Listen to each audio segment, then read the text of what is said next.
Hello everyone, welcome back once again with a new video series। जी हाँ, जैसा कि मैंने प्रॉमिस किया था, मैं लेके आ गया क्लास 10th की टर्म 1 की सेट्स और आज हम लोग डील करेंगे सेट 1। जी हाँ, सीबीएसई क्लास 10th के बच्चों के लिए सेट 1 40 क्वेश्चंस का कंप्लीट सीरीज होगा ये आज का सेट 1 और इसमें आगे दो और सेट्स आएंगे।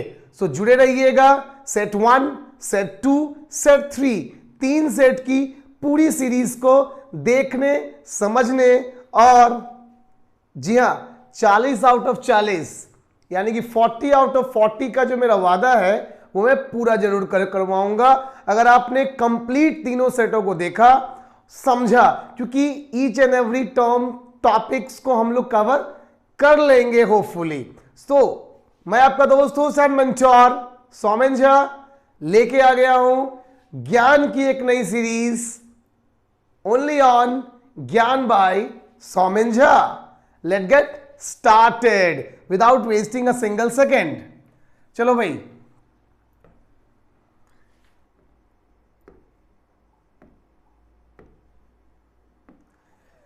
क्वेश्चन नंबर 1 देखो। हर एक क्वेश्चन को चारों सेक्शन हम लोग डील करेंगे।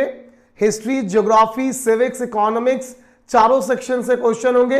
40 क्वेश्चन का ये सेट 1 होगा हमारा जो आज हम कवर करने वाले हैं। ऐसे जो भी बच्चे अभी इसको देख रहे हो, ठीक है बाबू, इस बात को दिमाग में रखो कि चैनल सब्सक्राइब करना, लाइक करना ये बहुत बड़ी चीज नहीं है। शेयर जरूर करना अपने उन सारे फ्रेंड्स के साथ जिनका इस साल टर्म 1 30 तारीख को यानी कि 30 नवंबर को होने वाला है ना, उनके लिए बहुत इंपॉर्टेंट हो सकता है। सो show your fraternity and just share the video, भूलना नहीं। चलो क्वेश्चन नंबर 1 से शुरू करते हैं। What did the first print of Frederick Sorio shows? याद रखना, फ्रेडरिक सोरियो ने एक सीरीज में पेंटिंग्स बनाई थी। क्वेश्चन ये है कि उनकी पहली जो पेंटिंग है ना सीरीज की वो क्या दर्शाता है। याद रखेंगे, आपका आंसर क्या होगा? Number A, the people of America and Europe marching in a long train. ठीक है, पहला पेज पिक्चर के ठीक नीचे, अगर आप इमेज के ठीक नीचे देखोगे फिगर के, तो ये जस्ट फर्स्ट पैराग्राफ में ही आपको रिटर्न मिल जाएगा। सो आप बुक में एनसीईआरटी में कंप्लीटली इसको रीड आउट कर सकते हो। ठीक है, आगे बढ़ते हैं, सेकंड क्वेश्चन की तरफ बढ़ते हैं गाइस। सेकंड क्वेश्चन है हमारा द टर्म एब्सोल्यूटिस्ट, बहुत इंपॉर्टेंट है द टर्म एब्सोल्यूटिस्ट। आंसर को समझने से पहले यह समझते हैं कि जो टर्म है ना ये एब्सोल्यूट से बना है। याद रखना, टर्म का ओरिजिन, अगर आप टर्म के ओरिजिन को समझ लोगे तो फिर आपको इसके डेफिनेशन को इमेजिन करना बहुत इजी हो जाएगा guys. So the term absolutist come from absolute. ठीक है, और एब्सोल्यूट वर्ड का मतलब आपको ऑलमोस्ट पता ही है कि संपूर्णतः, पूरी तरीके से, है ना। तो हमारा आंसर क्या हो जाएगा? पहला है यूटोपियन विजन ऑफ सोरियो, जो कि नहीं था ये, बिकॉज यूटोपियन विजन क्या था? एक ऐसा सोसाइटी, सोरियो ने एक ऐसे सोसाइटी की यू कैन से इमेजिनेशन किया था जो कि हकीकत में प्रेजेंट होना या उसका पाया जाना ऑलमोस्ट असंभव है।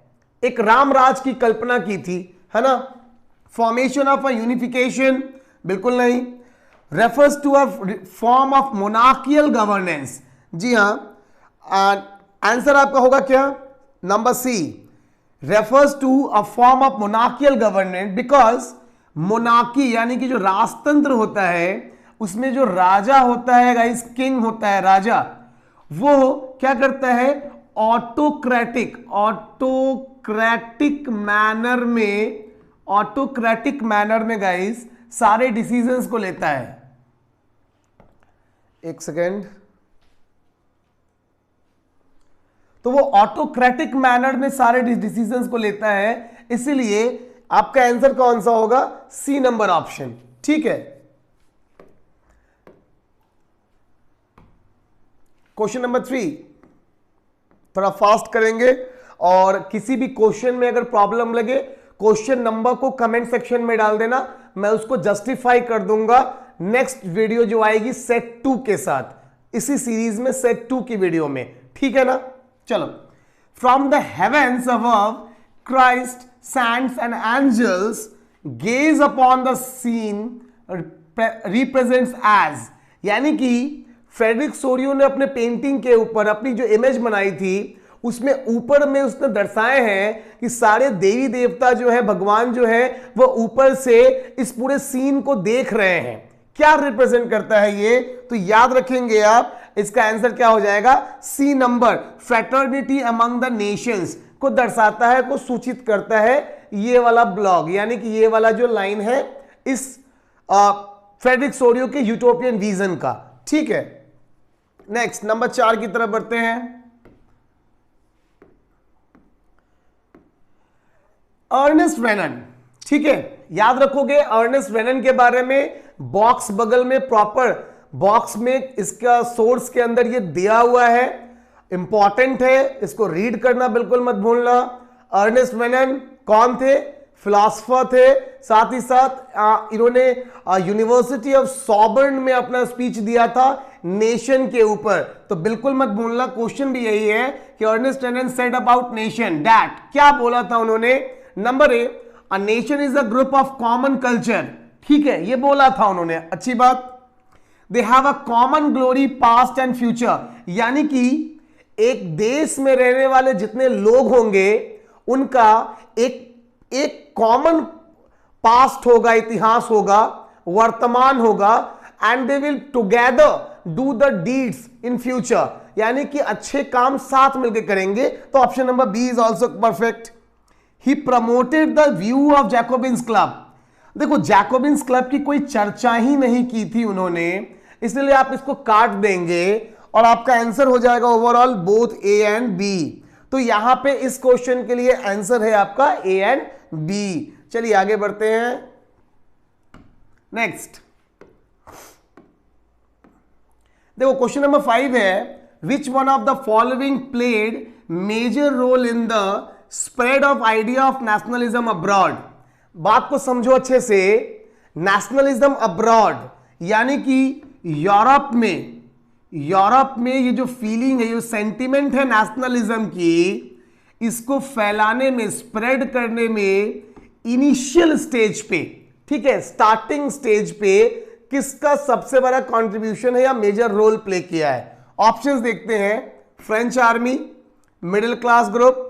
देखो मिडिल क्लास ग्रुप कौन थे, इनका रोल कब आया निकल के, जब इंडस्ट्रियलाइजेशन का दौर आया था, तब मिडिल क्लास ग्रुप का इमर्जेंस हुआ था और तब एग्जैक्टली ये निकल के आए थे स्फेयर पे। और इन्होंने जो जोड़ दिया था ना, वो किस बात पे दिया था, यूनिफिकेशन पे और कॉन्स्टिट्यूशन पे। सबसे बड़ी बात की इनकी डिमांड थी कॉन्स्टिट्यूशन की, याद रखोगे, the constitutional monarchies and the Napoleon. आपका आंसर क्या होगा, your perfect answer will be French army. याद रखेंगे फ्रेंच आर्मी, ये वो थे जिन्होंने इस बात को, नेशनलिज्म के व्यू को स्प्रेड करा था जहां भी वो गए, यूरोप के जिस भी पार्ट में वो गए, ठीक है। आगे बढ़ते हैं।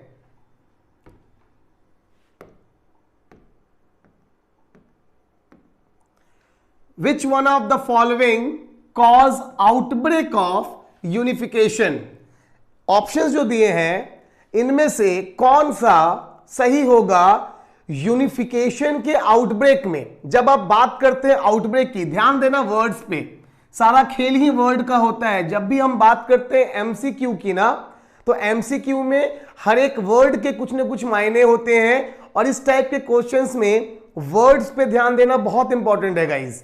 सो आउटब्रेक, शुरुआत, यानी कि आप कह सकते हो कि वो कौन सा, इन ऑप्शंस में से वो कौन सा एक शुरुआती पिलर होगा जिसकी वजह से रेवोल्यूशंस का दौर या फिर एक यूनिफिकेशन की फीलिंग जागृत हुई यूरोप के सोसाइटी में, ठीक है। ऑप्शंस देखते हैं, एरिस्टोक्रेट्स, ये जमींदार थे, मिडिल क्लास एलीट कह सकते हैं, बट आफ्टर इंडस्ट्रियलाइजेशन इनका रोल स्टार्ट होता है। सो इनको एक साइड में रखेंगे, रिफॉर्मर्स, ओल्ड मोनार्क्स। देखो आपका आंसर होगा ओल्ड मोनार्क्स। अब ये कहां से आया? जब आप पार्ट 2 इस चैप्टर का पार्ट 2 रीड करोगे तो वहां पे आप हैप्सबर्ग अंपायर के बारे में पढ़ोगे, आप ऑटोमन अंपायर के बारे में पढ़ोगे, चैप्टर में आगे आप बर्बन किंग्स के बारे में पढ़ोगे।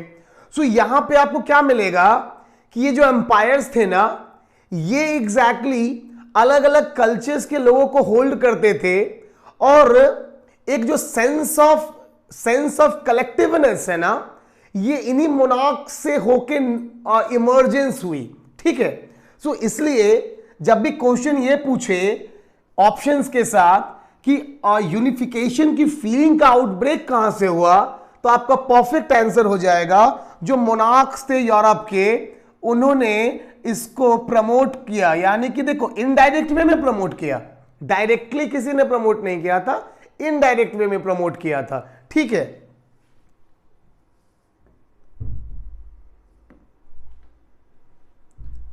नेक्स्ट अगले क्वेश्चन पे आते हैं गाइस।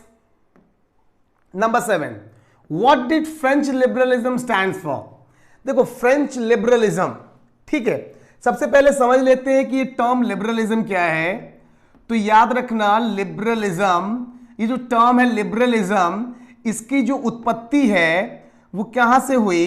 तो ये एक लैटिन रूट है। ठीक है, ये लैटिन वर्ड है, और लैटिन में इसका मतलब होता है लिबर, और लिबर का मतलब होता है फ्री। ठीक है, यहां पे जो वर्ड है ना फ्री, इसका मतलब वो एक पे एक फ्री वाला फ्री नहीं, यहां पे इस वर्ड का मतलब है फ्रीडम।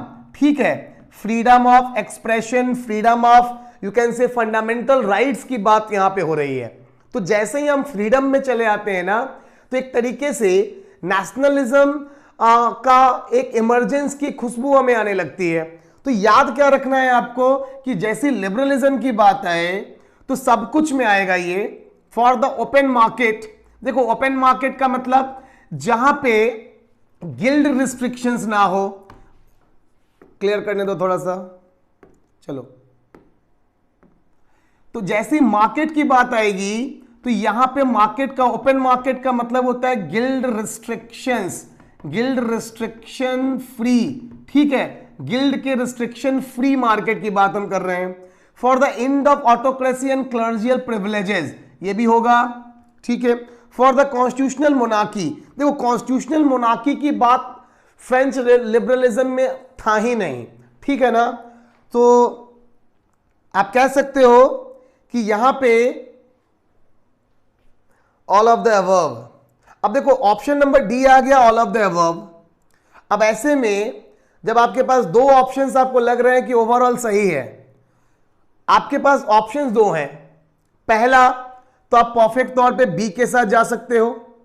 ठीक है, बी आपका एकदम सही हो जाएगा, क्योंकि इस बात को प्रमोट किया था फ्रेंच रेवोल्यूशन ने। अगर आप बात करते हो कि नहीं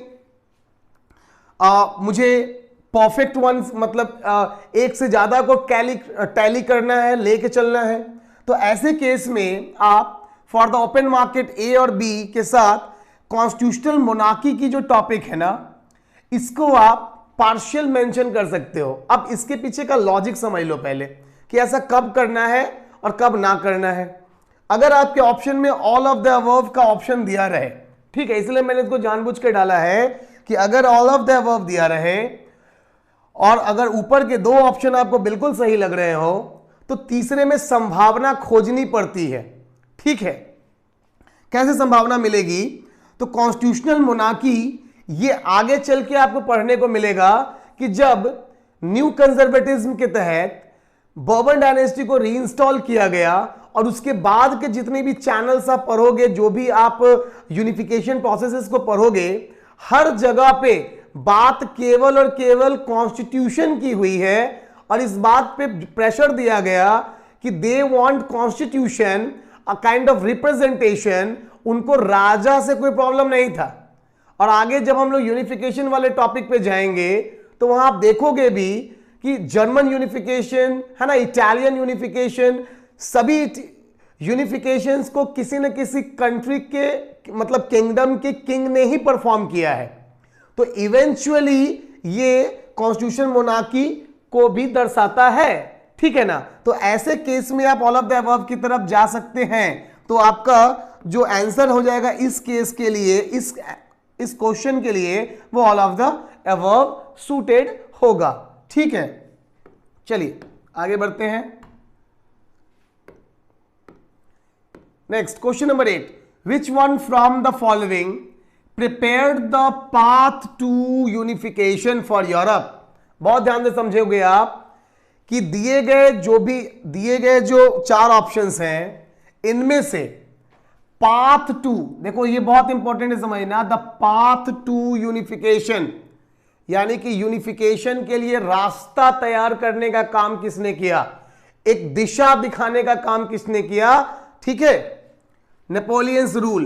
देखो नेपोलियन के रूल में उसने एडमिनिस्ट्रेशन को सिंप्लीफाई किया, एक कॉन्स्टिट्यूशन फॉर्म किया, लेकिन कहीं भी, है ना, यूनिफिकेशन की बात नहीं थी। क्यों नहीं थी? बिकॉज नेपोलियन का जो ओवरऑल एम था वो एक पूरे यूरोप को यूनाइट करके सिंगल रूल करने का था। तो यहां पे यूनिफिकेशन वर्ड हम लोग कल्चरली यूज करते हैं कि जहां पे एक कल्चर, यानी कि एक ऐसा भूखंड, मान लो ये एक ऐसा नक्शा हो जिसके अंदर एक जैसे यू कैन से लैंग्वेज बोलने वाले रहते हो, एक जैसे कल्चर को बिलोंग करने वाले लोगों का ग्रुप हो, है ना। तो ऐसा कोई सीक्वेंस या यू कैन से व्यू नेपोलियन का नहीं था, तो हम इसे नहीं लेंगे, ठीक है ना। Next, Jacobins club. Jacobins club symbol of unification है, नो डाउट, ठीक है, लेकिन जैकोबिन्स क्लब ने कोई ऐसा स्टेप नहीं उठाया था। फ्रांस के अंदर गवर्नमेंट बनाई थी मैक्सिमिलियन रॉबेस्पियर ने, लेकिन यूनिफिकेशन को पूरे यूरोप तक पहुंचाने का काम जैकोबिन्स ने नहीं करा था, इसलिए जैकोबिन्स को आप नहीं लेंगे। फिर उसके बाद आता है ज़ोल्वेरिन। ज़ोल्वेरिन क्या था? प्रुशियन, याद होगा आपको, प्रुशियन किंग के इनिशिएटिव पे बना हुआ ज़ोल्वेरिन एक कस्टम यूनियन था गाइज, और इस कस्टम यूनियन के तहत, है ना, in sense of you can से ट्रेडिंग, ठीक है, व्यापार के केंद्र में, व्यापार के दृष्टिकोण से ज़ोल्वेरिन ने एक जैसा सिस्टम तैयार किया, बिल्डअप किया, जिसमें करेंसी 30 से 2 करेंसी, है ना, 30 करेंसियों को 2 करेंसी पे ले आया, साथ ही साथ single weight system, single measurement system को बिल्डअप किया।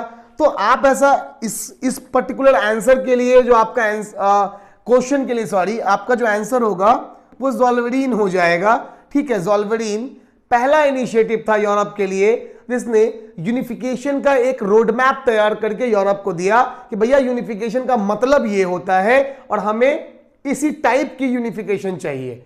होप आप समझ रहे होंगे। कोई डाउट लगे तो कमेंट करना बिल्कुल मत भूलना, ठीक है। अगर कुछ लगे कि कुछ छूट गया या कुछ गलत हो गया, फिर भी कमेंट करके बताना, रिस्पॉन्सिबिलिटी बनती है उन सबकी जो वीडियो को देख रहे हैं, ठीक है ना। Because no one is perfect, may possible that something just I forget और something I just miss, so it's your responsibility guys, one who is watching the video, that not only like, subscribe and share the video, but also comment on the video that things are going well or need to change or correct something. Hope you can understand. Now question number 8 पे आते हैं guys. Which one of the following region independently set up on the boundary of France by Congress of Vienna? बहुत अच्छे से समझ लीजिए question का मतलब क्या है।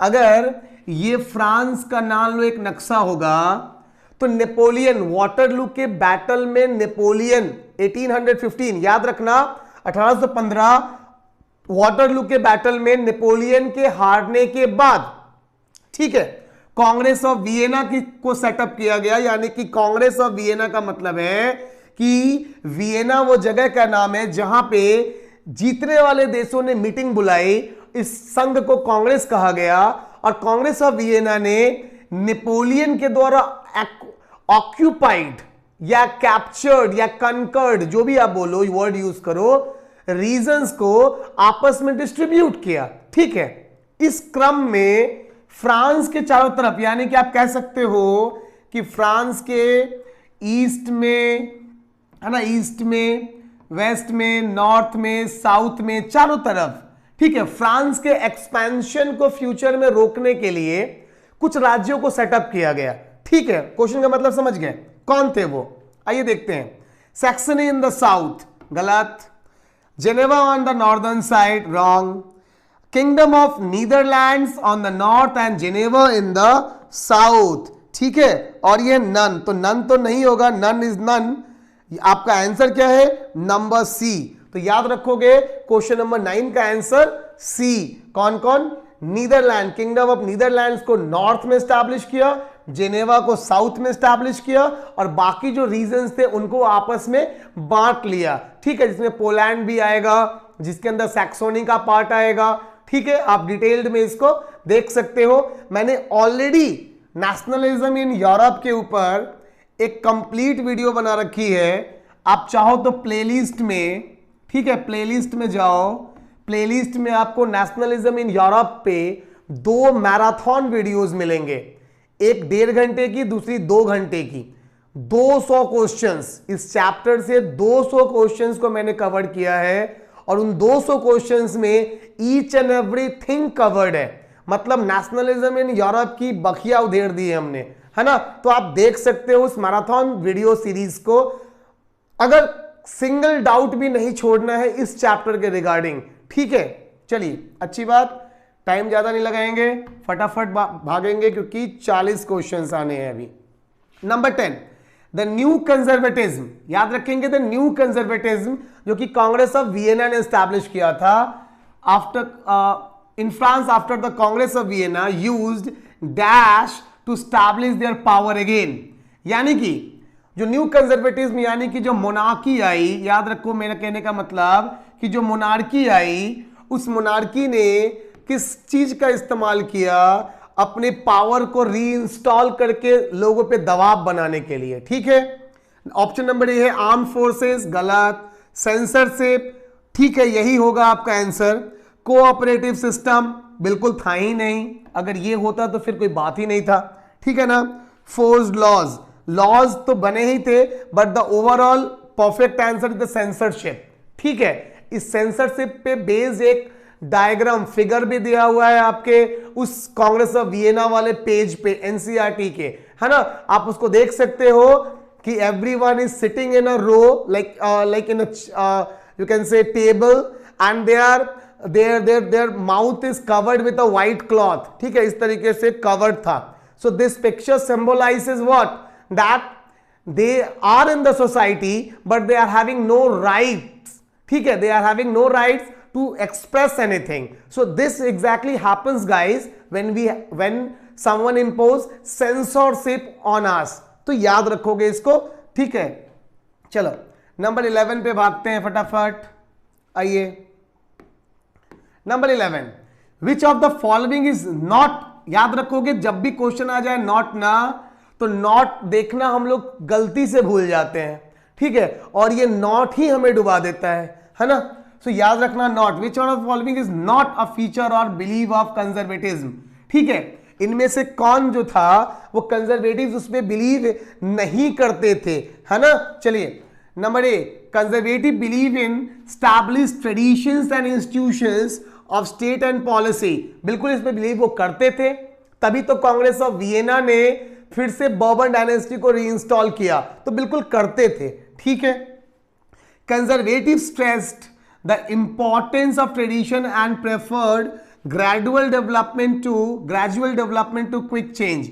ठीक है, इसमें भी उनका बिलीव था। Number C, conservatives proposed to return to the society of pre revolutionary days. ठीक है, ये भी ओवरऑल सही है ना।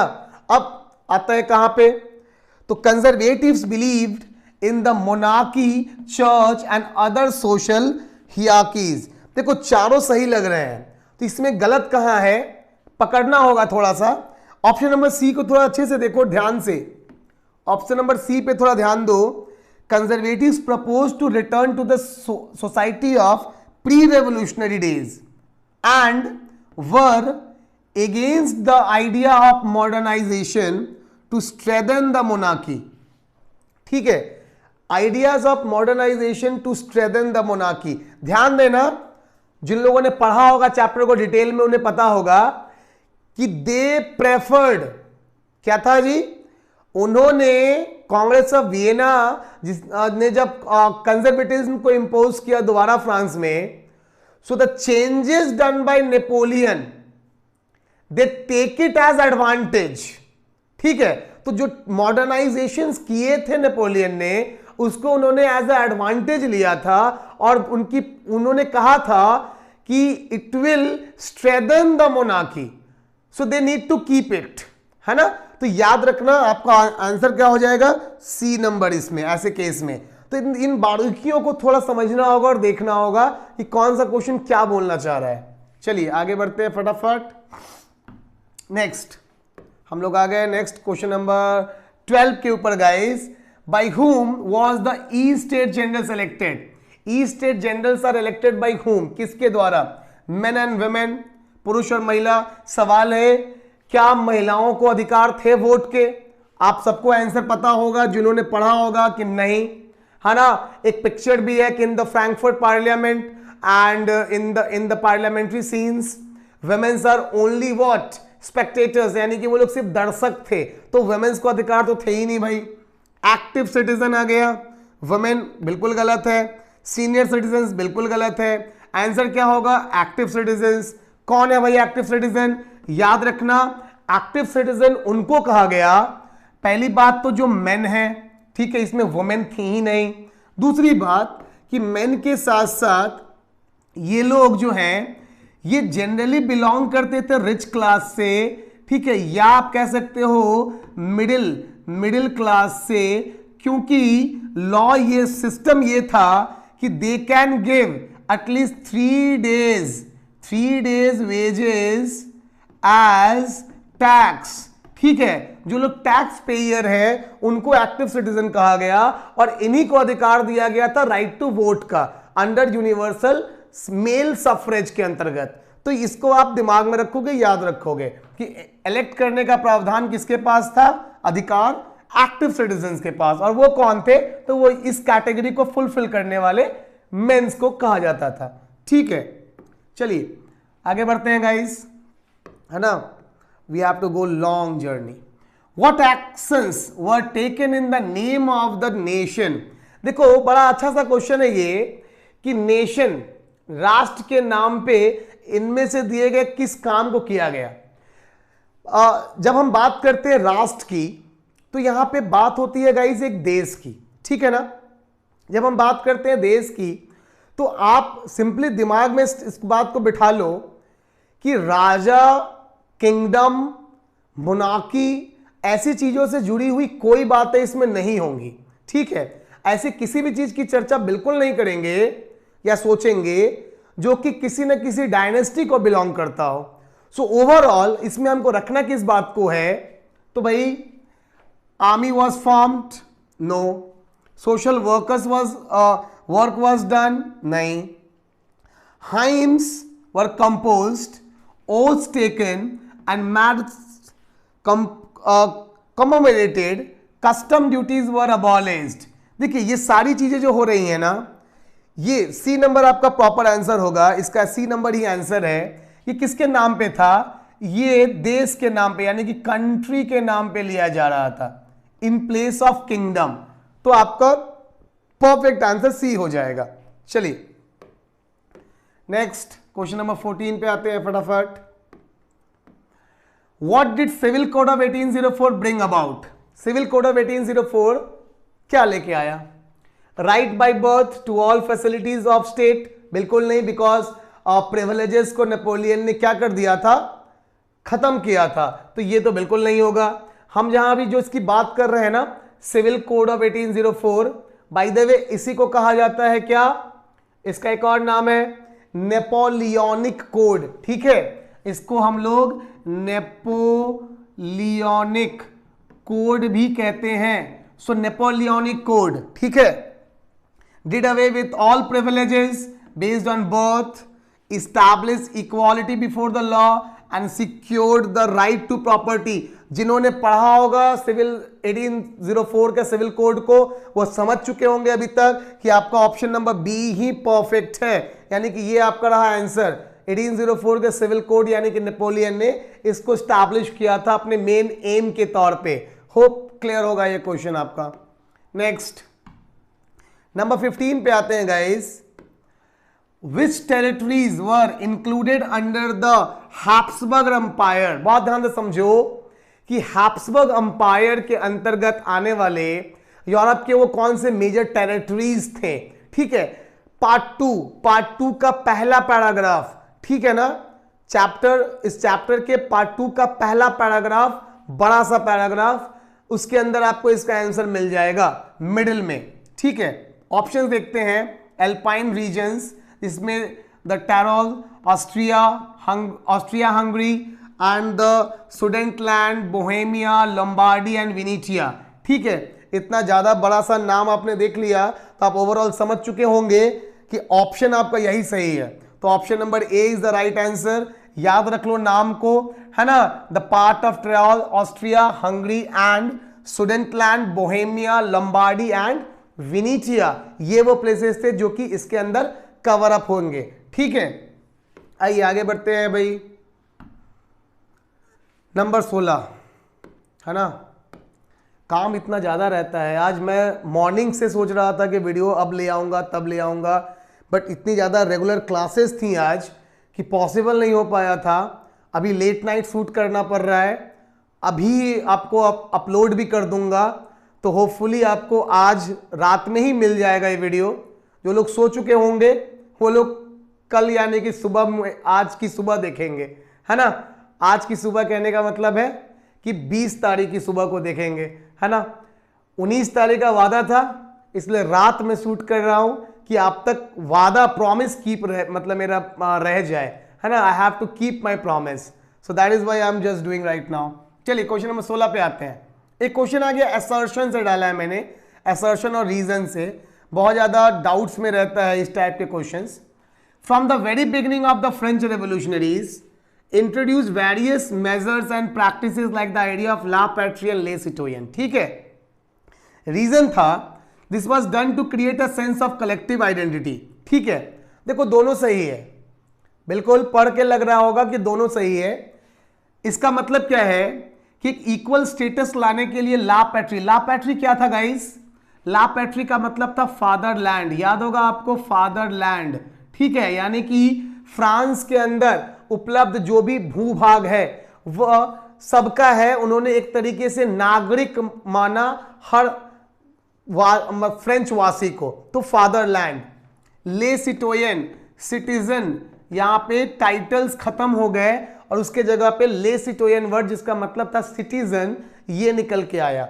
ठीक है, तो आपका परफेक्ट आंसर क्या होगा? Both assertion and reason are true and reason is the correct explanation of assertion. So option number A is your right answer guys. ठीक है ना, इस तरीके से इन क्वेश्चंस को आपको रीड आउट करना है। दोनों को पहले ये देखना होगा ना, असर्शन रीजन को ऐसे समझो कि पहले दोनों लाइंस को रीड करो, ये समझो कि दोनों क्या सही है। अगर सही है तो अब आपको देखना है कि क्या रीजन जो हमारा है वो असर्शन को जस्टिफाई कर रहा है। अगर कर रहा है तो आप जाओगे इस टाइप के ऑप्शन में, अदरवाइज आपके पास डी ऑप्शन मिल जाएगा, बी नंबर ऑप्शन, कि भाई सही तो दोनों है बट रीजन जस्टिफाई नहीं करता है असर्शन को। तो आप इस तरीके से मतलब इस टाइप के क्वेश्चंस के आंसर्स को क्लिक कर सकते हो। ठीक है ना, चलो नेक्स्ट नंबर 17 पे आ जाते हैं गाइस। चलिए नंबर 17 की ओर चलते हैं। Individual, community, national and international resources are classified on the basis of. देखो इंडिविजुअल की बात हो रही है, इंडिविजुअल यानी कि मेरी संपत्ति। कम्युनिटी रिसोर्स क्या है? जैसे मान लो पार्क हो गया, लाइक जैसे मान लो कि कोई मंदिर, टेंपल हो गया, कोई गिरजाघर यानी कि चर्च हो गया, मॉस्क्यू यानी कि आपका, है ना, मस्जिद हो गया। तो ऐसी जो जगह होंगे, कोई तालाब है, अभी छठ का पर्व बीता, जो तालाब होता है पूरे गांव वहां पे छठ करती है। तो ऐसी प्रॉपर्टीज रिसोर्सेज को हम लोग कम्युनिटी रिसोर्स बोलते हैं, ठीक है। नेशनल एंड इंटरनेशनल, किसी देश की संपत्ति या इंटरनेशनल रिसोर्स जिसको हम लोग रख सकते हैं कि एक ऐसा रिसोर्स जिसके ऊपर एक से ज्यादा देश का कंट्रोल या उसको यूज करने का परमिशन होता है। किस कैटेगरी में आता है ये? सो बिना टाइम वेस्ट किए हुए पहले मैं आपको आंसर बता दूं, ओनरशिप की कैटेगरी में आता है ये। ठीक है, समझने के लिए इसको पहले वर्ड से समझ सकते थे कि इंडिविजुअल यानी कि मेरी संपत्ति, तो मैं उसका मालिकाना हक होगा मुझे, तो ये ओनरशिप होगा। फटाफट जल्दी से सारे बाकी ऑप्शंस को एक बार देख लेते हैं। ओरिजिन के बेसिस पे याद रखना कि बायोटिक एंड अबायोटिक होता है, ठीक है, जिसमें लाइफ होगा, फ्लोरा एंड फौना, वो biotic category. And abiotic category में नेचुरल रिसोर्सेज लाइक रॉक्स हो गए, वाटर हो गया, ये सारी चीजें आ जाएगी, मिनरल्स आ जाएगा, ठीक है। एग्जॉस्टिबिलिटी यानी कि जो खत्म हो जाए, ये टॉपिक है हमारा रिन्यूएबल एंड नॉन रिन्यूएबल के बेस पे, ठीक है, जिसके मतलब एग्जांपल में कोल आप ले लीजिए, पेट्रोलियम आप ले लीजिए, ठीक है।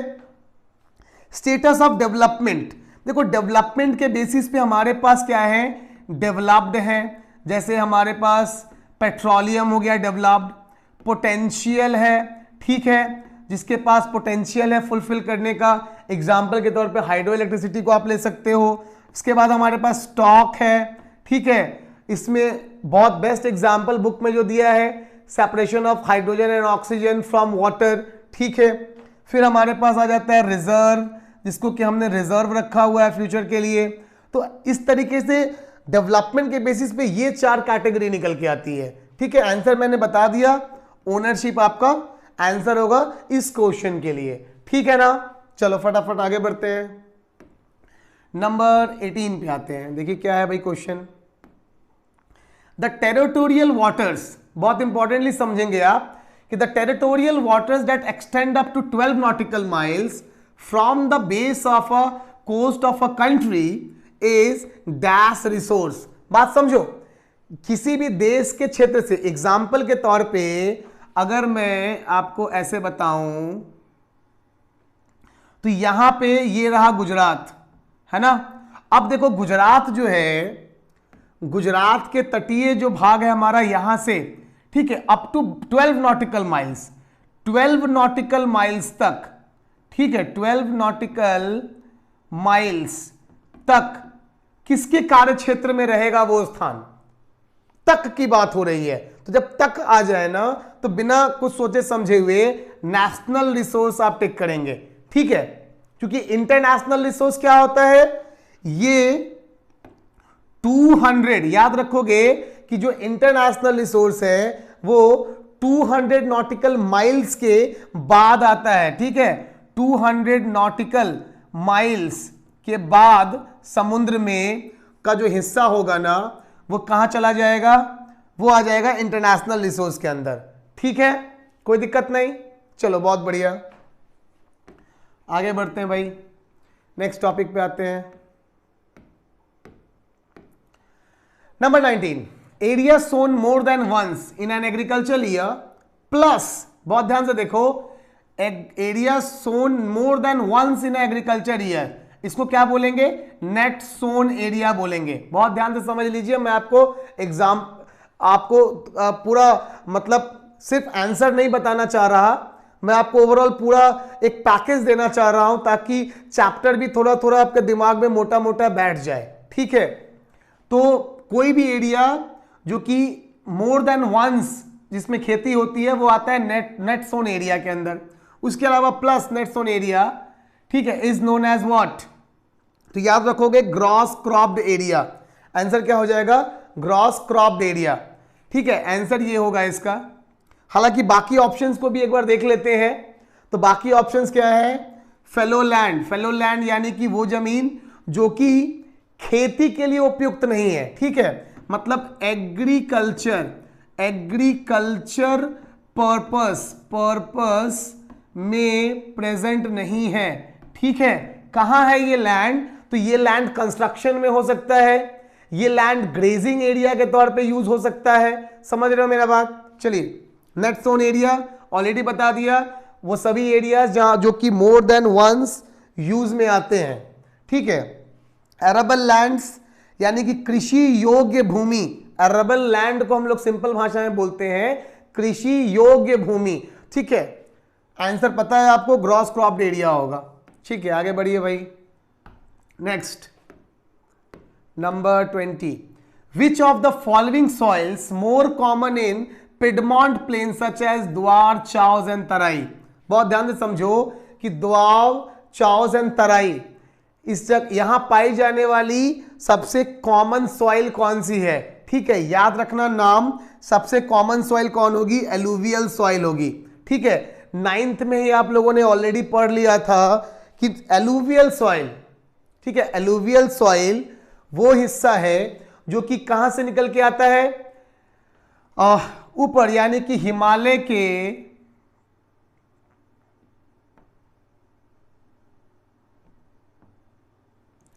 हिमालय का ये जो रीजन है ना, ऊपर शिवालिक है, नीचे सॉरी हिमाद्री है, गलती हो गई, ऊपर हिमाद्री है, बीच में हिमाचल है, नीचे का हिस्सा शिवालिक है।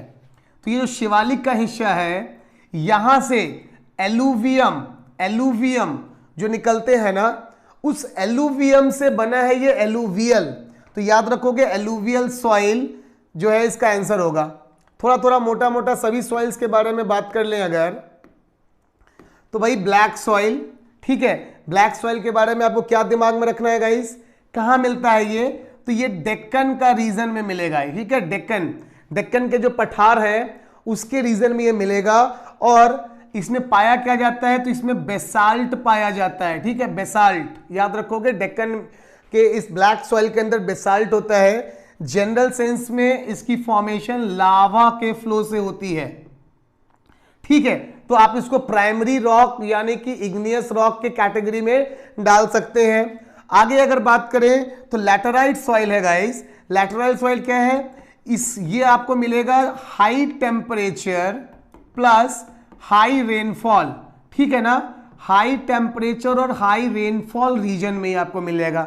ठीक है, क्या क्या इसकी खासियत है? तो इसमें इंटेंस लीचिंग, याद रखना इंटेंस लीचिंग। ठीक है, इंटेंस लीचिंग प्लस अगर बात करें तो ह्यूमस जो होगी, ह्यूमस का अमाउंट बहुत लो होगा, है ना। तो याद रखोगे मिलेगा कहां? तो कर्नाटका में मिल जाएगा आपको, केरला में देखने को मिल जाएगा, तमिलनाडु में देखने को मिल जाएगा, मध्य प्रदेश में आपको मिल जाएगा देखने को, उड़ीसा में देखने को मिल जाएगा, आसाम में भी देखने को आपको मिल जाएगा। तो याद रखेंगे आप कि laterite soil basically Karnataka, Kerala, Tamil Nadu, Orissa, है ना, आसाम, इन जगहों पे आपको देखने को मिलेगा। एलुवियल सॉइल सारे गंगा प्लेन्स पे आने वाले जितने भी रीजन है सब में एलुवियल सॉइल आपको मिल रहा है। बात करते हैं लास्ट में रेड सॉइल की। तो रेड सॉइल अपना कहां है? इसके कंपोजिशन की बात करें तो ये क्रिस्टलाइन, ठीक है, क्रिस्टलाइन फॉर्म में है ये। ठीक है, igneous rocks, crystalline igneous rocks इसकी फॉर्मेशन है। पहली बात, लो रेनफॉल एरिया होगा, जहां ये मिलेगा वहां पे क्या होगा? लो रेनफॉल एरिया होगा गाइस। उसके अलावा भारत में कहां अवेलेबल है?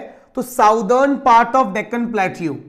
ठीक है, southern part of Deccan plateau. ठीक है, दक्कन के पठार का जो दक्षिणी हिस्सा है वहां ये आपको मिल जाएगा देखने को।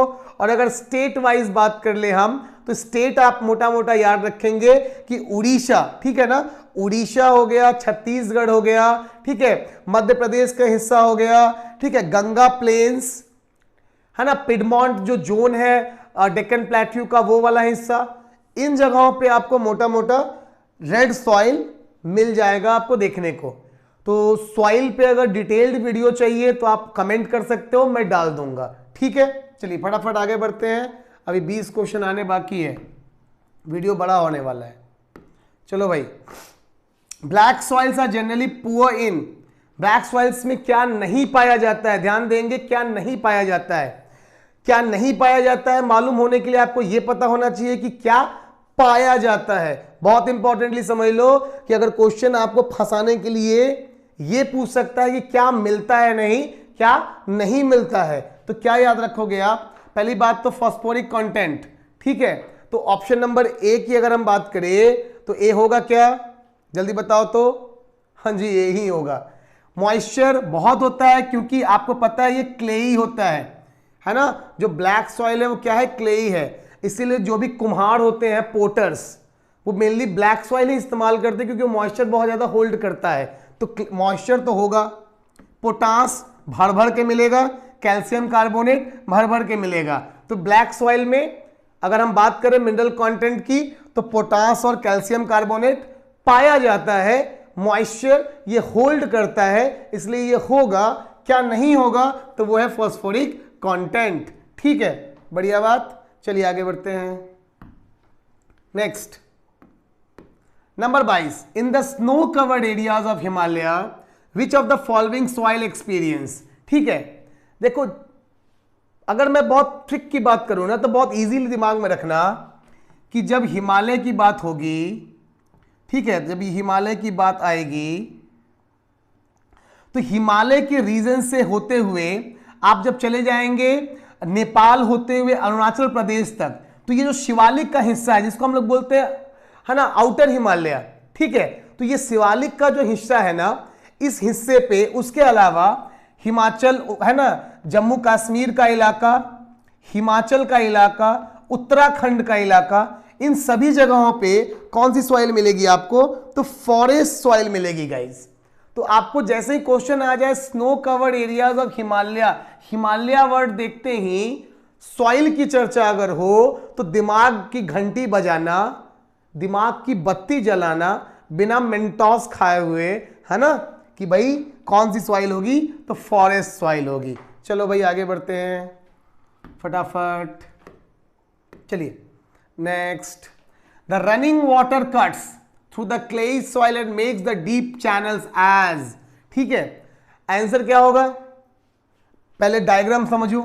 ये मान लो ये है रनिंग वाटर, यहां से मान लो पानी का सोर्स है, ये पानी का सोर्स है, ये सोर्स है, ठीक है। अब ये जो पानी है ये बह रहा है इस डायरेक्शन में, और जिस डायरेक्शन में बहेगा उसी डायरेक्शन में क्या करेगा? वो कट बनाता चलेगा, यानी कि यहां पे कट बनाएगा, जैमर एक तरीके से इस जगह को गड्ढा करता चला जाएगा।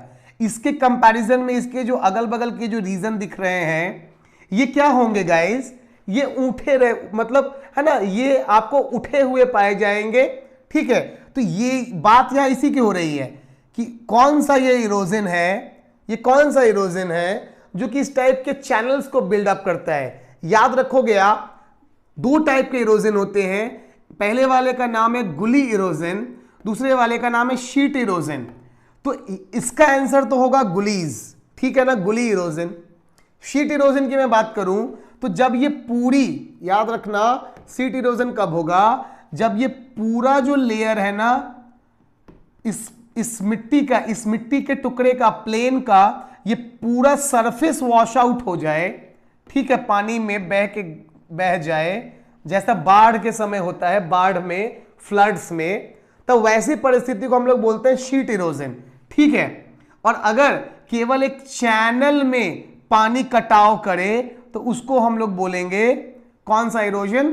तो गुली इरोजन, ठीक है। होपफुली आप समझ गए होंगे। चलिए आगे बढ़ते हैं फटाफट। Next, which one of the following pair is correctly match? कौन सा मैच कर रहा है इसमें से वो देख लेते हैं फटाक से। बायोटिक रिसोर्स रॉक, गलत हो गया भाई, हम लोगों ने ऑलरेडी पढ़ लिया था कि बायोटिक मतलब फ्लोरा एंड फौना, जिसमें जान हो, प्राण हो, ठीक है। तो रॉक क्या है? रॉक एक अबायोटिक कंपोनेंट है, ठीक है। चलिए तो गलत हो गया। Abiotic resource flora and fauna, ये भी गलत हो गया। रिन्यूएबल रिसोर्स सोलर एनर्जी, सही है ये। Non renewable resource wind energy, गलत है ये। तो ऑप्शन नंबर सी आपका सही होगा। बहुत इजी है, समझ गए होंगे। चलिए भाई नेक्स्ट। असर्शन है कि कि the denudation of the soil covers and subsequently washing down is described as soil erosion, यानी कि मिट्टी का बह जाना या दह जाना आप कहो सॉइल इरोजन कहलाता है। तो ये सही है, ठीक है। रीजन बता रहा है soil erosion takes place only in the hilly region. अब देखो हिली रीजन में ही केवल नहीं होता, ठीक है। सॉइल इरोजन एक ऐसी चीज है जो हाई फ्लड प्लेन्स, हम लोगों ने 9th में पढ़ा था फ्लड प्लेन्स के बारे में, भांगर और खादर, है ना। So khadars are called the younger alluvium, bhangars are plains, alluvial region का हिस्सा है भांगर, और ये प्लेन्स की कैटेगरी में आता है, लेकिन फ्लड प्लेन कहा जाता है बिकॉज ये हाई लैंड है, तो बाढ़ के मैदान है, हमेशा बाढ़ आती है और इरोजन होता है। तो आप ये नहीं कह सकते कि केवल जो इरोजन है वो हिली एरियाज में होता है। तो भाई क्या आंसर हो जाएगा हमारा? आंसर हम बी को रखेंगे, ठीक है, 25 नंबर के केस में, क्योंकि यहां पे क्या हो रहा है, सॉरी सी नंबर को रखेंगे, गलती हो गई भाई, सी नंबर को रखेंगे। सी क्या है? A is true but R is false, तो ये अपना आंसर हो जाएगा सी नंबर, ठीक है। आगे बढ़ते हैं। Next, Brussels presents a special problem. Brussels के अंदर एक स्पेशल प्रॉब्लम थी, क्या थी वो? Dutch speaking people constitute a minority, गलत, क्योंकि डच जो थे वो मेजॉरिटी में थे कंट्री के अंदर। Number B, Dutch speaking people are constitute majority, सही बात है, और लेकिन कैपिटल में वो माइनॉरिटी थे, तो आपका आंसर बी होगा सही, ठीक है। क्योंकि फ्रेंच की कहीं बात ही नहीं है तो ये बिल्कुल गलत हो गया सीधे तौर पे, और इंग्लिश की कहीं बात ही नहीं थी ब्रुसेल्स में, तो ये भी गलत हो गया। तो ऑप्शन नंबर बी आपका सही बैठता है इन ऑप्शंस के साथ, यानी कि इन जो 4 ऑप्शंस दिए उनमें। चलिए नंबर 27 में पहुंचते हैं फटाफट। क्या है number 27? By the 1980s several political organisations in Sri Lanka were formed demanding, क्या डिमांड था 1980 में श्रीलंका के अंदर? तो याद रखोगे ये वो दौर था श्रीलंका का जब सिन्हाला कम्युनिटी फोर्सिफुली एक सरकार चला रही थी, जिस सरकार को हम लोग बोलते हैं मेजोरिटेरियनिज्म, है ना, मेजोरिटेरियनिज्म। और मेजोरिटेरियनिज्म की गवर्नमेंट के अंदर जो तमिल्स थे, तमिल्स, उन लोगों ने अपने कल्चर, अपने सोसाइटी को प्रोटेक्ट करने के लिए डिमांड किस चीज का किया था? तो तमिल एलम का किया था, यानी कि एक तमिलियन स्टेट की उन्होंने डिमांड की थी, ठीक है ना। तो याद रखना कि तमिलियन स्टेट्स की यहां पे हम लोग बात कर रहे हैं। चलिए आगे बढ़ते हैं क्वेश्चन नंबर 28 में, ठीक है। How many times was the constitution of Belgium amended between 1970 to 1993? 1970 से 93 के बीच में कितनी बार बेल्जियम के कॉन्स्टिट्यूशन में अमेंडमेंट किया गया, यानी कि सुधार किया गया, या यूं कहूं कि बदलाव किया गया, ठीक है। आपके परफेक्ट, आपका करेक्ट आंसर होगा 4 टाइम्स, यानी कि ऑप्शन नंबर सी। याद रखोगे 1970 से 93 के बीच में 4 बार कॉन्स्टिट्यूशन में बदलाव किया गया। ये वैसे चुनिंदे क्वेश्चंस है ना जो मुझे लगा कि शायद आपके काम के हों। हालांकि सेट 2 और सेट 3 अभी 2 और सेट आने हैं, और उन 2 सेट्स में हर एक चीज को कवर अप कर लेंगे। जो आपको आज लग रहा होगा कि छूट रहा है, वो छूट नहीं रहा है, उसको छोड़ा गया है बाकी दोनों के लिए। सब आज कर लेते तो बाकी दोनों में क्या करते। साथ ही साथ वीडियो को बहुत बड़ा नहीं करना था, ठीक है ना, इसलिए आज सिर्फ 40 क्वेश्चंस को रखे हैं, है ना। बाकी भी हम कवर अप करेंगे जरूर, ठीक है, छोड़ूंगा नहीं आपको। 40 में 40 का वादा है, तो यह वादा हम निभाएंगे। बस आप जुड़े रहिए और पूरा वीडियो देखिए, क्योंकि पूरा देखोगे, टाइम दोगे तो ही बेनिफिट मिलना है। चलो भाई नंबर आते हैं कहां? 29 पे। Give reason as to why power sharing can be good. Power sharing क्यों अच्छा है किसी देश के लिए? देखो, it helps to reduce the possibility of conflict. बिल्कुल, देखो क्या होता है, पावर शेयरिंग क्या है, ठीक है, मोटा मोटा समझ लो कि पावर शेयर्ड, ठीक है ना, पावर शेयर्ड, क्या मतलब है इस बात का कि जब डिसेंट्रलाइजेशन की प्रोसेस होती है, यानी कि अगर मान लो अभी एट प्रेजेंट में सारी पावर्स मेरे पास है, किसी इंस्टीट्यूशन का मैं हेड हूं और सारी पावर्स अगर मेरे पास है तो काम तो होंगे, फिर भी उस कंडीशन में भी काम होंगे, लेकिन पॉसिबिलिटी है कि काम पहली बात प्रॉपर वे में रेगुलेट ना हो, दूसरा ऐसे लोग जिनको कि मौका नहीं मिल रहा हो या जिनको ऐसा लगता हो कि दे कैन परफॉर्म वेल, वो कहीं ना कहीं अनसैटिस्फाइड रहेंगे, है ना। तो ऐसे में पावर शेयरिंग क्या करता है, एक इक्वल अपॉर्चुनिटी देता है बाकी उन सभी को, मतलब हर किसी को एक सिस्टम के अंदर कि वो अपनी कैपेबिलिटी को शो आउट कर सके, दिखा सके, ठीक है, समझ रहे होंगे आप। तो ये है मोटा मोटा पावर शेयरिंग। ऑप्शन नंबर ए क्या कह रहा है, it reduces the possibility of conflict, झगड़े को कम करता है, बहुत बढ़िया, एकदम सही है। ये is a good way to ensure the stability of political order, देखो ये भी बिल्कुल सही है, तो ओवरऑल आपका ऑप्शन नंबर डी सही है, दोनों काम करता है ये, पॉलिटिकल स्टेबिलिटी भी देता है और कॉन्फ्लिक्ट को भी दूर करता है, ठीक है। चलिए आगे बढ़ते हैं, नेक्स्ट हम लोग आ चुके हैं क्वेश्चन नंबर 30 पे। The idea of power sharing has emerged in opposition to, ठीक है, सवाल ये है कि जो आइडिया ऑफ पावर शेयरिंग आया किस चीज के अपोजिशन में आया, तो याद रखोगे अनडिवाइडेड पॉलिटिकल सेक्ट्स, ठीक है, क्योंकि डेमोक्रेसी के विरुद्ध में तो आएगा नहीं, डिक्टेटरशिप अगर आप बोलते हो तो फिर मोनार्की क्यों नहीं होगी भाई, है ना। अगर कोई ये सोच रहा है कि सर डिक्टेटरशिप होगा तो सवाल है कि फिर मोनार्की क्यों नहीं, है ना। तो ओवरऑल क्योंकि मोनार्की में भी ऑटोक्रेटिक मैनर में ही ओवरऑल रूल होता है, तो यहां दोनों में कंफ्यूजन हो जाता, फिर हमारे पास डी नंबर में ऐसा कोई ऑप्शन भी नहीं दिया है, बी और सी वाला, ठीक है। तो ऐसे में जो डी नंबर है undivided political power under one sect, ये हमारा परफेक्ट ऑप्शन हो जाएगा, तो याद रखोगे आप, ठीक है। नेक्स्ट 31 पे आते हैं, क्या है भाई, consider the following statement about power sharing arrangements in Belgium and Sri Lanka. Belgium और श्रीलंका के केस में इन ऑप्शंस में से कौन सबसे फिट बैठता है, हमें ये तय करना है अभी के अभी। चलिए, in Belgium the Dutch speaking majority people try to impose their domination on the minority French speaking community.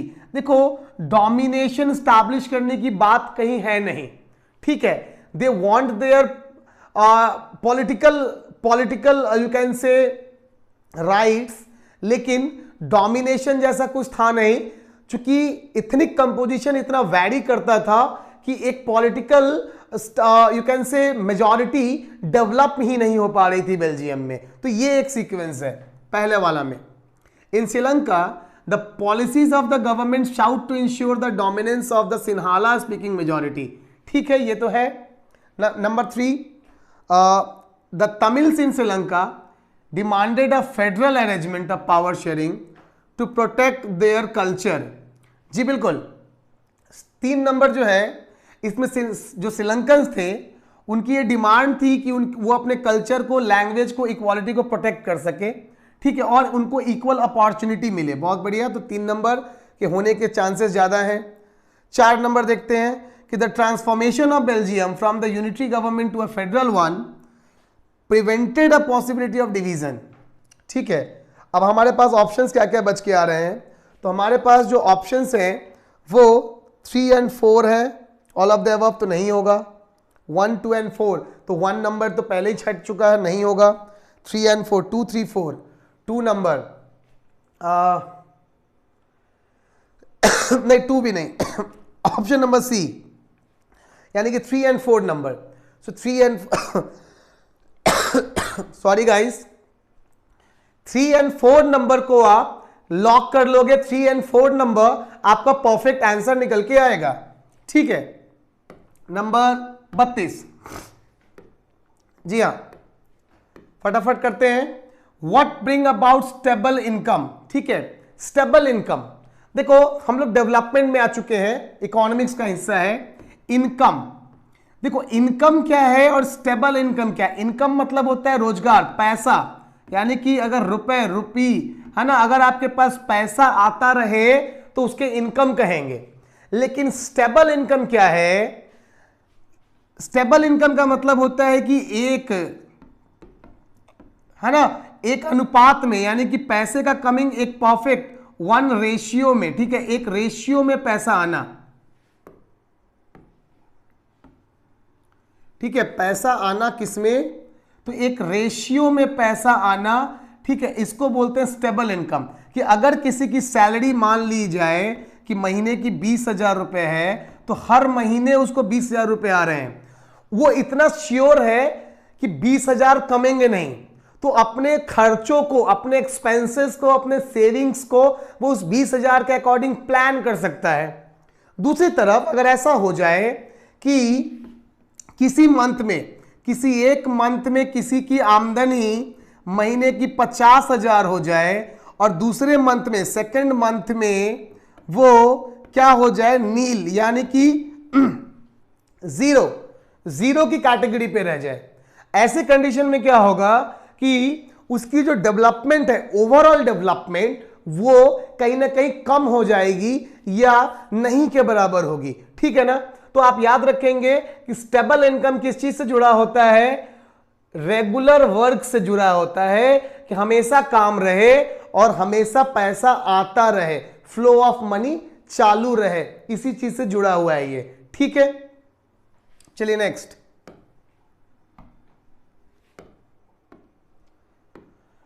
33. Besides seeking more income, there is something people resent. What is it? More income. देखो, हर किसी को जरूरत होती है पैसे की, ठीक है, और ज्यादा से ज्यादा पैसे की। पैसा एक ऐसी चीज है ना जिसकी भूख शायद बहुत कम ही है जिनकी खत्म हो जाती है, या यूं कहूं कि जिनको पैसे की भूख खत्म हो गई, आप कह सकते हो कि उनका डेवलपमेंट भी खत्म हो गया या रुक गया। तो ये ऐसी भूख है जिसको बनाए रहनी चाहिए कम से कम उस एज तक जब तक आपके ऊपर लायबिलिटीज हैं, ठीक है ना, तब तक तो कम से कम ये भूख बनाए रहनी चाहिए। लेकिन क्वेश्चन ये कह रहा है कि पैसे की डिमांड कर, रीसेंट, देखो ये वर्ड है ना रीसेंट, इस वर्ड का मतलब समझ लो, इसका मतलब होता है विरोध, ठीक है। तो पैसा, ज्यादा से ज्यादा इनकम सबकी नीड है, लेकिन किस बात का लोग विरोध करते हैं? आंसर होगा डिस्क्रिमिनेशन का।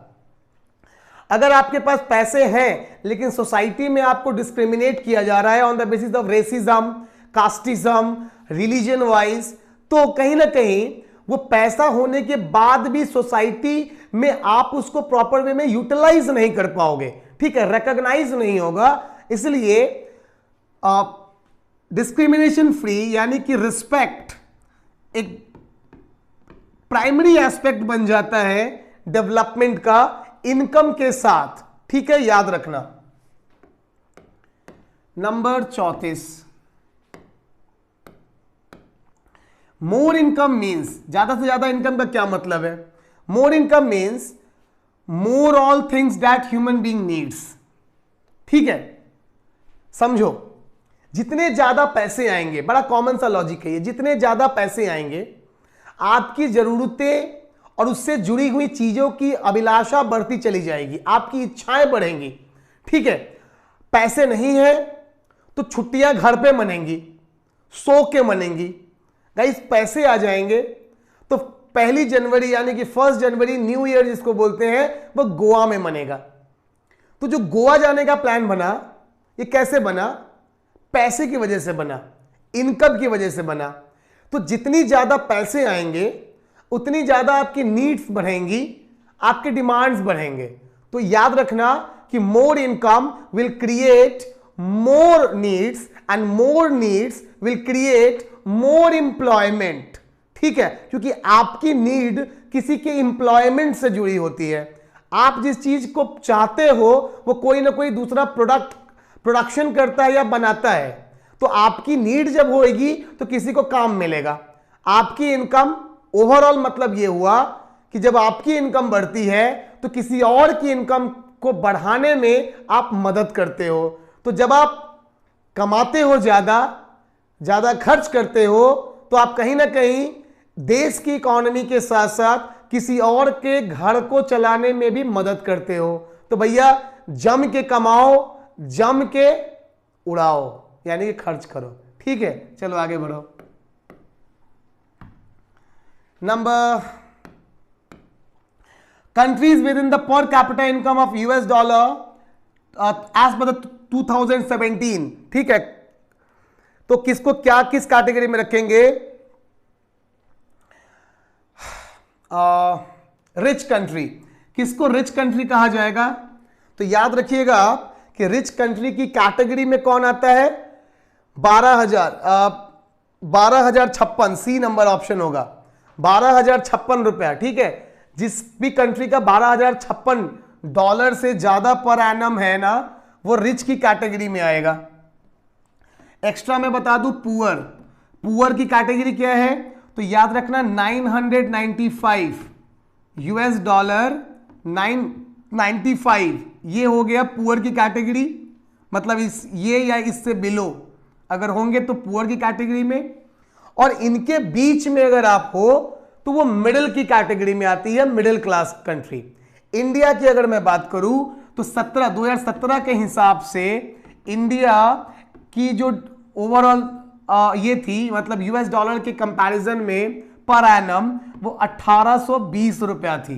ठीक है, तो याद रखना 12,056 रिच कंट्री का मार्क है, पुअर कंट्री का 995 से नीचे का मार्क है, और इंडिया 2017 के बेसिस पे 1820 यूएस डॉलर पे टिका पड़ा था, मतलब एक मिडिल क्लास कंट्री के अंतर्गत आता था। ठीक है, बहुत बड़ा रीजन है इसका पॉपुलेशन। चलिए, what can money not by?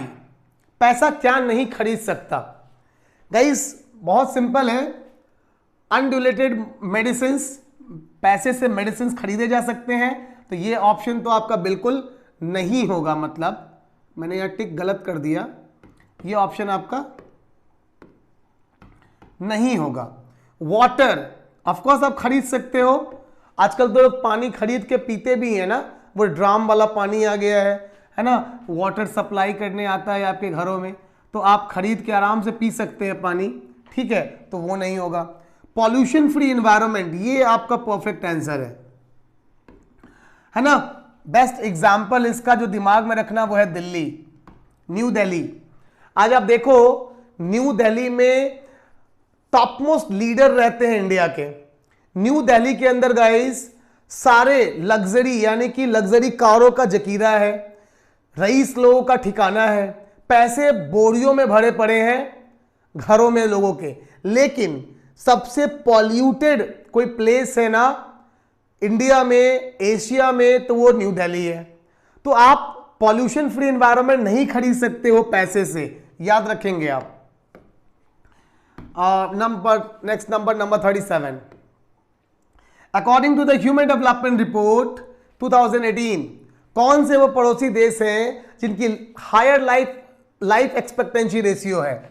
याद रखना ऑप्शन होगा अपना पाकिस्तान एंड बांग्लादेश, है ना, Pakistan and Bangladesh, option number C. चलिए नेक्स्ट नंबर 38 पे आते हैं फटाक से। Since the second half of the 20th century a number of scientists have become warning that, किस बात की वार्न कर रहे हैं वो लोग? तो वो लोग वार्न कर रहे हैं number C, levels of resources are not sustainable, यानी कि प्रॉब्लम किस बात की होगी? तो सस्टेनेबिलिटी की होगी। जो रिसोर्सेज आज हमारे पास हैं गाइस, वो हो सकता है कि आने वाले समय में हमारे पास ना हो, तो सस्टेनेबिलिटी की प्रॉब्लम हमारी हो सकती है। ठीक है, next number 39। How can we find if you are properly nourished? कैसे पता करें? तो simple answer body mass index से, because body mass index directly nutrition से कनेक्टेड होता है। तो body mass index when we talk about nourishment, ठीक है, नरिशमेंट की बात हो तो बॉडी मास इंडेक्स यानी कि BMI को ना भूलें। बहुत बढ़िया, आगे बढ़ते हैं, क्वेश्चन नंबर 40 पे आ जाते हैं। क्या है भाई? असर्शन है कि the average income of a country is about US dollar 12,056, यानी कि हाई क्लास में आ रहा है। ध्यान से समझो इस क्वेश्चन को, हाई क्लास में आ रहा है, रिच की कैटेगरी में आ गया 12,056 के साथ। ठीक है, लेकिन रीजन बता रहा है कि the income level are highly skewed for the country. Income जो है वो बहुत क्या है, कम है, ठीक है, क्या है, both assertion and reason is true, reason is the correct explanation of assertion. देखिए इसका आंसर हो जाएगा ओवरऑल बी नंबर, ठीक है, अभी के हिसाब से बी हो जाएगा, लेकिन होने को ए हो सकता है, ठीक है, कैन पॉसिबल। अब ये कैसे पॉसिबल है, इस क्वेश्चन को मैंने इसीलिए यहां पे डाला ये समझाने के लिए कि देखो 12,056 की कैटेगरी पे है, लेकिन देश फिर भी गरीब है, अनडेवलप्ड है। क्यों, किस कैटेगरी में ऐसा होगा, तो अच्छे से समझ लो आप। मान लो थोड़ी देर के लिए कि कोई एक कंट्री है, मान लो मैं इंडिया की बात करता हूं, तो इंडिया में बहुत सारे ऐसे फैमिलीज है, जैसे टाटा की बात करें, अंबानी यानी कि रिलायंस की बात करें, बजाज यानी कि बजाज ग्रुप की बात करें, तो इस तरीके से बहुत सारे ऐसे बिजनेसमैन ग्रुप्स हैं जिनके पास बहुत सारा पैसा है ना, उसके लेकिन इनकी जो परसेंटेज है वो कितनी है, ओवरऑल पूरे कंट्री का मैक्सिमम 2% ये होंगे। अब जरा आप समझ लीजिए कि अगर इन 2% के पास इतना पैसा हो कि ये देश को ओवरऑल रिच की कैटेगरी में तो पहुंचा दे, लेकिन देश की जो मैक्सिमम पॉपुलेशन है, यानी कि आप कह सकते हो ऑलमोस्ट 60%, अगर वो गरीब है, ठीक है, जिनके पास क्या नहीं है, वर्क नहीं है, तो ओवरऑल हम कहेंगे कि देश गरीब है। लेकिन आंकड़ों में भी कुछ अमीर लोगों की वजह से, कुछ हाई क्लास लोगों की वजह से, जिनके पास बहुत सारा पैसा है, एवरेज को बढ़ा देता है, क्योंकि है तो ये लोग भी इंडियन ही, तो इनका जो पैसा होगा वो भी इंडिया के ही रिकॉर्ड्स में काउंट होगा। तो इस तरीके के केसेस में ध्यान रखेंगे आप कि बात जब भी ऐसी आए कि ओवरऑल जो रेट है वो तो रिच की कैटेगरी में डाल रहा है, लेकिन देश डेवलप्ड नहीं है, तो वहां इसी बात की चर्चा होगी, इसको आप ध्यान रखेंगे, ठीक है ना। होपफुली आज के 40 क्वेश्चन आपके काम के होंगे, आपको समझ में आए होंगे। अगर किसी क्वेश्चन में आपको डाउट है तो एक काम जो आप कर सकते हो, और ये केवल आप ही कर सकते हो, वो ये है कि प्लीज डू कमेंट, है ना। वीडियो अच्छा लगा हो तो लाइक शेयर सब्सक्राइब करो या मत करो, शेयर जरूर कर देना, क्योंकि सबके काम की वीडियो है, तो अपने फ्रेंड्स रिलेटिव्स जो भी 10th में बच्चे हो उनको वीडियो शेयर जरूर कर देना। वीडियो बड़ा है, थोड़ा लंबा है, डजेंट मैटर, तुम्हारे काम का है। अगर 40 में 40 आ गए तो भाई ये 1-1.5 घंटा जो आज आप दे रहे हो ये फ्रूटफुल हो जाएगा एग्जाम से पहले। So just follow my words, focus on these things, be with me सौमिन मीन्स आई सौमिन सॉरी, है ना, will take you to the top. मिलते रहेंगे अगले वीडियोज में, तब तक के लिए जय हिंद, ध्यान रखें अपना, और सेकंड पार्ट और थर्ड पार्ट का इंतजार पूरी बेसब्री से करें, है ना, करोगे। चलो बाय बाय, टेक केयर।